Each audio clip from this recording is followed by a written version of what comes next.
Alors que les autorités togolaises peinent à rassurer sur les circonstances de la mort de plusieurs manifestants, des voix internationales s'élèvent pour dénoncer la situation politique du pays, marquée par une répression meurtrière et un déficit démocratique. En France, le leader de la France insoumise, Jean-Luc Mélenchon, a exprimé son soutien au peuple togolais. Solidarité avec le peuple togolais qui veut la démocratie, la liberté et la fin de la dictature. Angoisse dans ces heures cruciales, a-t-il écrit sur les réseaux sociaux. Depuis le Ghana voisin, le militant Oliver Barker-Vormawor, figure du mouvement Fix the Country, a également lancé un appel, le Ghana a un émissaire pour les États de l'AIS.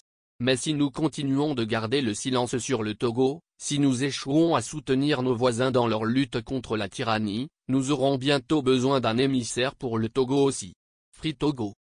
Des décès controversés. Parallèlement, un document présenté comme un communiqué du gouvernement togolais, relayé par des médias proches du pouvoir, évoque uniquement des cas de noyade pour expliquer les décès survenus lors des récentes manifestations. Ce communiqué n'a toutefois pas encore été publié sur les canaux officiels. Selon plusieurs témoignages, notamment de proches de victimes, au moins 7 personnes auraient perdu la vie, certaines atteintes par balles. Des photos de corps présentent également des marques de violence, contredisant la version gouvernementale.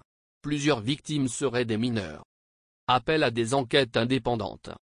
Face à cette situation, de nombreuses voix réclament des enquêtes internationales et indépendantes. Faute de telles investigations, ces violences risquent une fois de plus de rester impunies, préviennent des défenseurs des droits humains.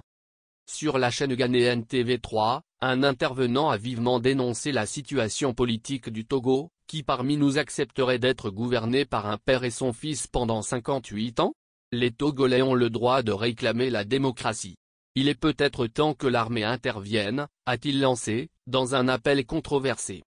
Le silence persistant de la Communauté économique des États de l'Afrique de l'Ouest, CEDEAO, suscite une vague de critiques, notamment de la part de la société civile togolaise et de militants africains.